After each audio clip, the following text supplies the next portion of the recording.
DreAllDay.com. Now listening to the show where you learn the discipline to show up day after day, to do the work, the confidence to put yourself out there boldly and authentically, and the mental toughness to continue showing up, doing the work, putting yourself out there even when the success you've expected to achieve has yet to be achieved. And on top of all this, you get a huge dose of personal initiative. That is the go-getter energy that moves any one of us, including yourself, to go and make things happen instead of waiting for things to happen. And then we put all this together into a series of frameworks, approaches, insights, strategies, and techniques, all underneath one unifying philosophy that is known as work on your game. My name is Dre Baldwin, also known as DreAllDay, and welcome to the show. And today's topic is, for the men specifically, be smart, not tough.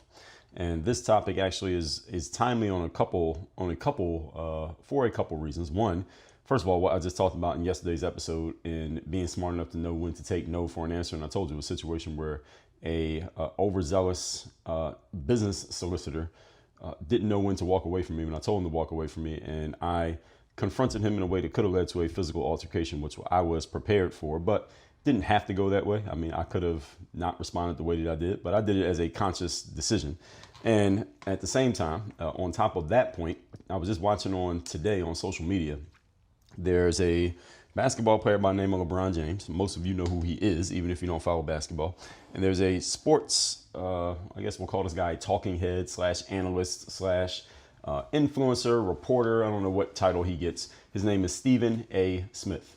Now, Stephen A. Smith is not a journalist, because I've read his writing. He's not a very good writer. He's not really a beat reporter. He's just a guy who gets on TV and talks about what's happening in the sports world. And he's very popular, maybe the most popular person talking about the NBA that there is today. I don't know if he's the best, but he's the most popular.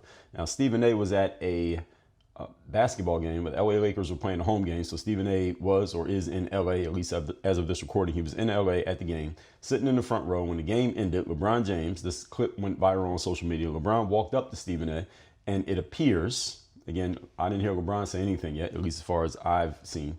LeBron hasn't talked about it, but he approached Stephen A. Smith, and it appeared that LeBron was upset with Stephen A. Smith over some comments that Stephen A. had made on the air about LeBron's actions around getting his son. His son is named LeBron James Jr., and he goes by Bronny James. His son is in the NBA on the LA Lakers roster. Now, here's my personal opinion. LeBron James' son would not be in the NBA if it wasn't for his father being on the Lakers and in the NBA, because LeBron James' son in college was not a very good player. And some people defend the position by saying, well, LeBron James Jr., Bronny James, is doing pretty well in the G League, which is the minor league of the NBA, and he was only the 55th pick. So why are people, quote unquote, hating on Bronny James? My answer to that is the following: that the only reason that Bronny James even entered the NBA draft is because Bronny knew that he was guaranteed to get chosen by at least one team, because his dad is on one of the teams in the NBA, and that is indeed the team that chose him. Had Bronny James just been a regular player and didn't have his dad on a roster who guaranteed he was going to get chosen, based on his college performance, he would never have entered the draft. So everything that happened after he entered the draft is completely irrelevant, because his performance did not warrant him even leaving college in the first place. So when I assert that his son does not belong in the NBA, I'm doing it based on that frame. But all that out of the way, the whole point is LeBron approached Stephen A. Smith, and it appeared, because from the camera angle, you can see the back of Stephen A. Smith's head as he's standing up looking at LeBron. And LeBron is 6'9", and he is significantly taller than Stephen A. Smith. And you can tell by LeBron's body language that he is pretty upset with whatever it is that he's expressing to Stephen A. Now, Stephen A. is talking back to him, but you can't really tell Stephen A.'s expression because you only see the back of his head and the back of his body. And then LeBron walks away, and this became a big viral thing on social media with a lot of people talking about it, because many people, well, first of all, LeBron James has a legion of they're not fans. They are believers. He has a legion of raving fans. They're not just fans. They're fanatics. That's what LeBron has. He has a bunch of fanatics who will defend anything on or around LeBron James' name, including his son, who does not belong in the NBA, and including LeBron approaching in what appeared to be a confrontational way a guy from TV who's been talking about him in a way that LeBron clearly does not agree with.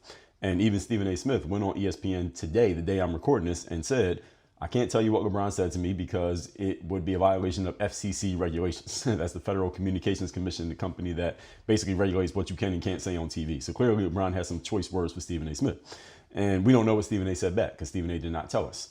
And on top of that, well, LeBron having a bunch of raving fanatics, Stephen A. Smith has a bunch of people who are fanatical about him. And what I mean by that is, when I say fanatical, not necessarily in a positive way.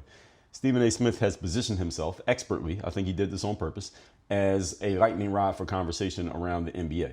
Everyone has, and anyone who follows the NBA has an opinion on Stephen A. Smith, whether it's a positive opinion or a negative opinion. I don't think he even cares. As long as there is an opinion, that means his name stays in the news. Everyone has an opinion on him, which means anything he does becomes newsworthy. And in the world that we live in today, where attention is the currency, Stephen A. Smith has a whole lot of it. So this combination of LeBron and Stephen A. Smith seemingly having a verbal altercation is perfect fodder for social media conversation. And again, this wasn't even like this episode, and the things I'm going to share here today have nothing to do with that. I was already going to record this before I even knew that happened, but it just so happened the day that I happened to be recording this. So it fits perfectly with what we're going to be talking about here. So as I already told you the story about this situation with this bro in the mall who was trying to, I guess he called himself pitching a business proposition. Again, he was horrible at it. Now, I very easily, as I just told you all, instead of approaching this guy and invading his personal space, which I did, again, this was a conscious decision. I knew exactly what I was doing. I very easily could have made a different decision in dealing with him and chosen to, I was being smart in the situation because I knew that I can read people pretty well. I knew this guy wasn't going to do anything. And had he lifted his hands to me, then I would have been justified in doing something to him. He didn't lift his hands. We had a few words, and then I dismissed him through the mall security. But I could have very easily made a different decision and chosen to be tough instead of being smart. And what do I mean by being tough? What I mean is I'm physically and mentally capable of, again, I could have attempted to harm this guy in a physical way with my hands. I could have chosen to do that, and coming from where I come from, I would have been justified in doing it. But being at where I'm at, I would not be justified in doing it. Do you understand what I'm saying? The environment that I come from and the era that I come from, if two men had an issue, then there would be a physical altercation, and whatever happened in the altercation happened, and it was over. In the world that we live in today, and this is one part of it that I lament, is that men don't conduct themselves in quite the same way these days that they did back in the days. Even men who are of my era and of my age bracket who know what it was like back then. Back then, if two men got in an altercation, let's say a fist fight, whatever happened in the fight happened and it was over. Both men went home and it was over. These days, and I've seen this happen many times, I've seen men talk as if they wanted a confrontation, and they posed as if they wanted a confrontation. And then when the confrontation occurs or it's about to occur, the first thing that same man does is go and tell the authorities. They will call police or they will call security. Now, I just told you that I called security in that situation, but that's before I did anything. Had that man put his hands on me or I put my hands on him, I don't want security involved at all, because I don't need to tell anybody. If I decide to put my hands on you or you put your hands on me and I respond, no security is involved. It's going to be what I do versus what you do. Period. That's the era that I come from. That's the mindset that I operate under. At the same time, let me give you another point. Those of you who are watching this on video, and those of you who know what I look like, most of the time when I'm in business hours, I'm wearing a suit and tie right now. One of the reasons why it wasn't going to come to that, at least from my end and my initiation with this gentleman, it was because first of all, I'm at the kids area with my child, and there's a bunch of other parents there with a child. If I need to come back to this place, how are they going to be looking at me? Oh, that's the big black guy who punched some guy in the face last time he was here. We shouldn't let our kid play with his kid, because if our kid makes his kid cry, well, he might want to punch me in the face. So number one, I didn't want to do that. Number two, I'm in a suit. It's unbecoming of the way that I'm presenting myself to get in a physical altercation with another man who is not on my level in any way, shape, or form. So this is what I mean when I say being smart rather than being tough. I did communicate a message to this guy without saying it in so many words that I'm not the person that you're going to harass or follow around or talk to me as if you're going to continue doing what you want to do after I told you not to do it. Like, I'm not the type of person you're going to do that with. And if I need to send a message to you, I'm going to send the message. And again, whatever would have happened in that situation, because he could have did something. He could have very well said I was assaulting him by approaching him that way. In terms of legal definitions, for those who don't know, when you threaten someone in any way, if they perceive it as a threat, that is technically, legally, it's known as assault. Now, if you actually hit somebody, then that's known as battery. So if you threaten someone, then hit them, then that's assault and battery. If you just threaten them and don't do it, then that's assault. And if you just hit them and don't tell them you're going to hit them, then that's battery. So the point being, I knew what I was doing when I was in that situation, again, because of my ability to read the room. And even though I'm physically capable of doing these things, I'm mature enough to know that there are times when it's better to be smart.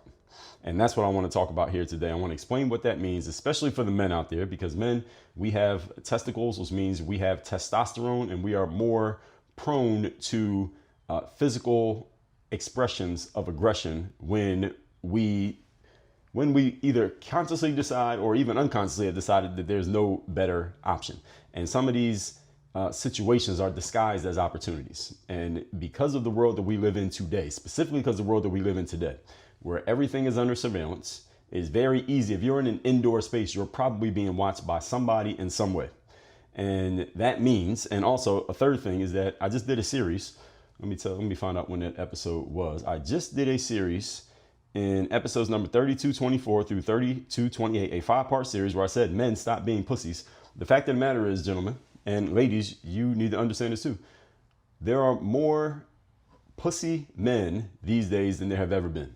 And that's just my personal opinion from what I've seen. This is the reason why I had to do a 5-part series on this. Not like I did one episode. I had to do a 5-part series on this. Because there are more men out there these days who act like females than there have ever been. And I'm saying that to say this. I mean it I'm kind of being tongue in cheek, but I'm not at the same time.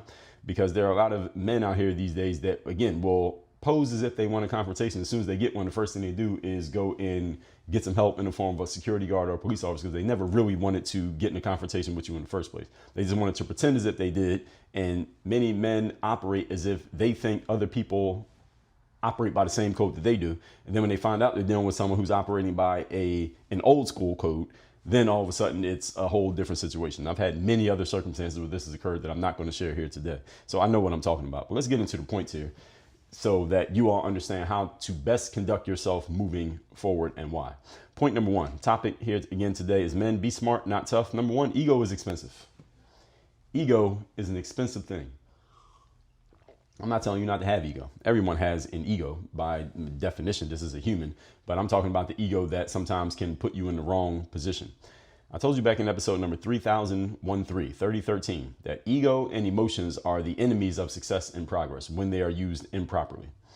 That does not mean that this is always true in a black and white sense. There are times you need to use your ego, and there are times that engaging emotion is a great thing.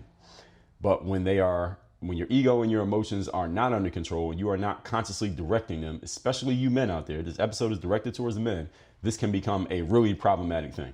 And most of you probably either know or have known, or you are a man who did not know how to control his ego and did not know how to control his emotional reactions based on his ego being bruised, challenged, etc., or feeling vulnerable in any way, in an egotistical way.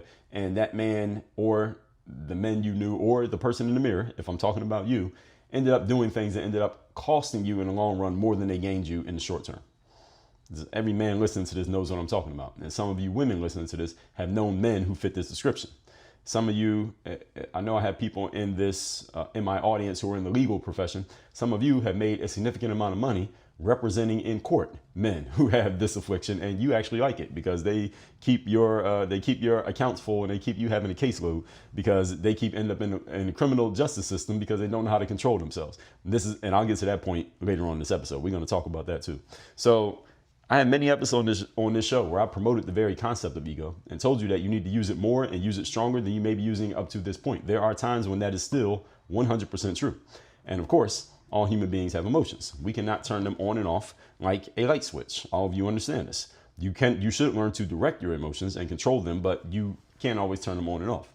But I want you to understand the nuance of my point, especially, again, those of you males out there who have testosterone raging through your bodies. And usually this is men under the age of, usually once you get around age 35, it starts to calm down a little bit. But up until that point, you are the ones who are most susceptible to what I'm talking about right here. You need to know when to check your ego and not do the tough thing and instead do the smart thing. When I tell you that ego is expensive, ask someone who's ever gotten into a legal situation over, again, allowing their testosterone and their ego telling them what to do. If you know a criminal defense attorney, ask them about anyone they've ever had to represent simply because that person allowed their ego and their emotions and their testosterone to tell them what to do rather than allowing their mind to tell them what to do. And again, the people in the legal profession like individuals like you a whole lot, all right, because you make them a whole lot of money because there's always work. All right, even if if you end up in a legal situation because you did something to another person based on your ego, even if you were exonerated, even if you're found not guilty, how much did you have to pay your attorney? If you don't know, ask an attorney. How much do they charge if they need to represent someone for a felony or even a misdemeanor domestic violence case? How much do they charge just because you walked in the office? If you want me to represent you, you got to pay me this much just for basic representation. Ask them how much it is. Then ask yourself what else you could do with that money besides giving it to a lawyer. How much time did you have to spend in court? How many days did you have to go to the courthouse? How much anxiety did it cost you just thinking about how is this case going to go, even if you didn't have to go to court? Just the fact you were thinking about it, because we all know how the legal system works. Something happens, your court day is like 6 weeks away. So for 6 weeks, you're just anxious because you keep thinking about what's going to happen when this court date happens, and you don't even know. And you spent the money on a lawyer. So you're robbing yourself of your current joy and your money because of your ego. Is it worth it? What was the opportunity cost of doing this? And that's not to mention if you end up losing. All right, I'm talking about if you get found not guilty. What if you end up losing, get found guilty?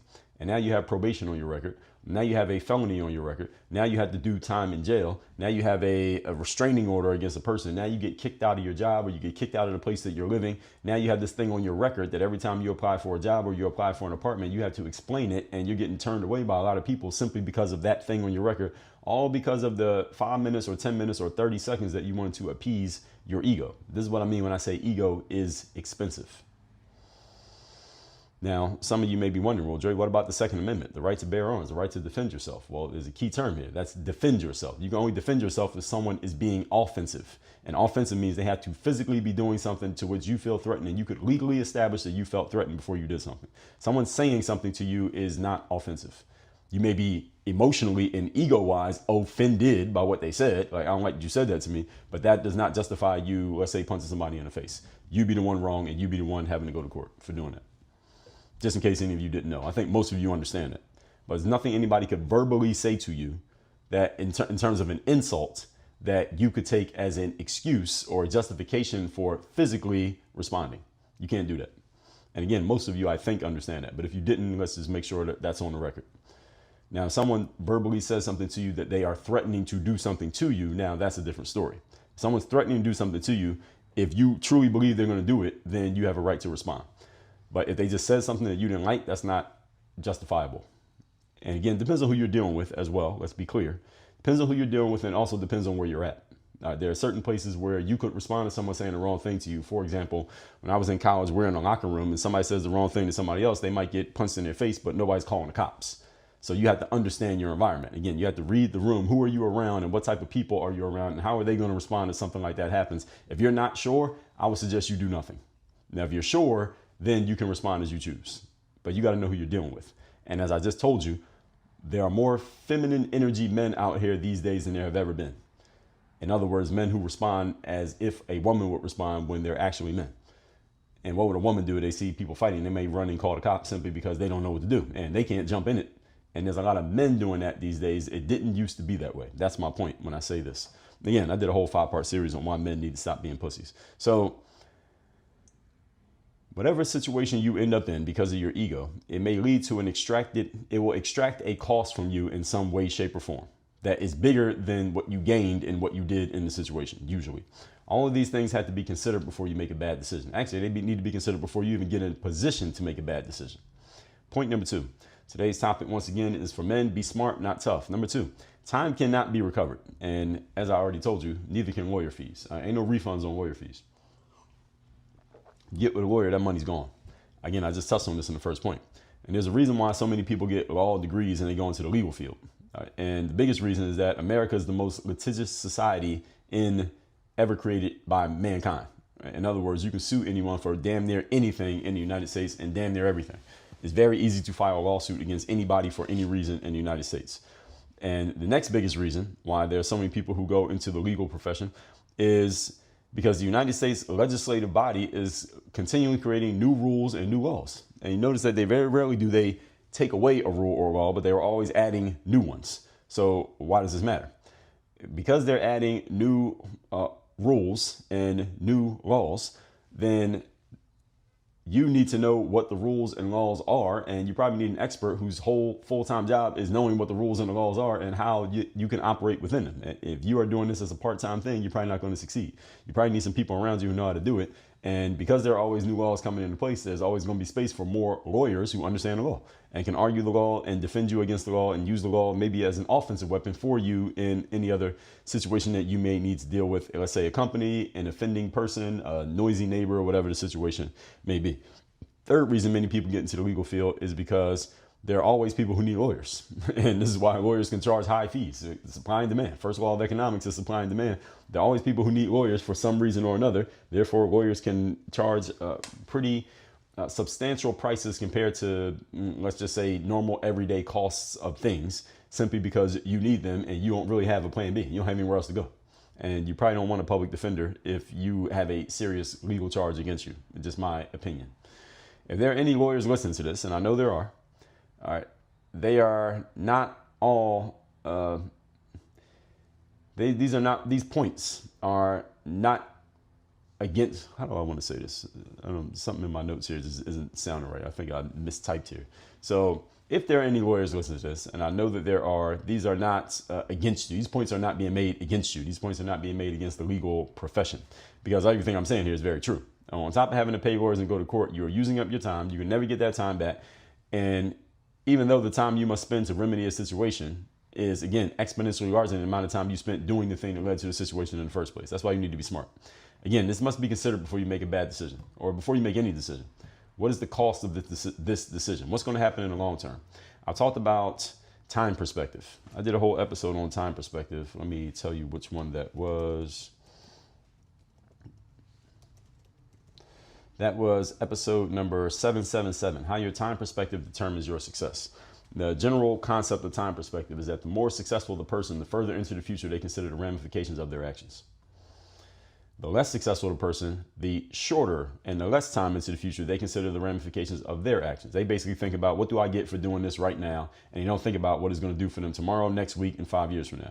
Whereas the more successful person, the first thing they think about, yes, they think about what could happen right now, but then before they take action, because what happens right now might be beneficial, they say, well, what about next week, next month, and 5 years from now? What about the people around me? Who else is affected by this decision that I make? More successful people consider the ramifications, again, the wider ramifications of every action that they take, not just the instant gratification of the action that they take. And men, this is what I'm suggesting that you do. Consider the wider ramifications of every single thing that you do and every decision that you make. Point number 3. Today's topic, once again, is men, be smart, not tough. Number 3, you do have things to prove as a man. Okay, I'm not here to tell you that you don't have anything to prove. Every man has things to prove, right? Because having something to prove gives man drive. It gives us fuel. It gives us a reason to get out of bed in the morning. But you don't have to prove everything, and you don't need to prove everything to other people, especially to other men.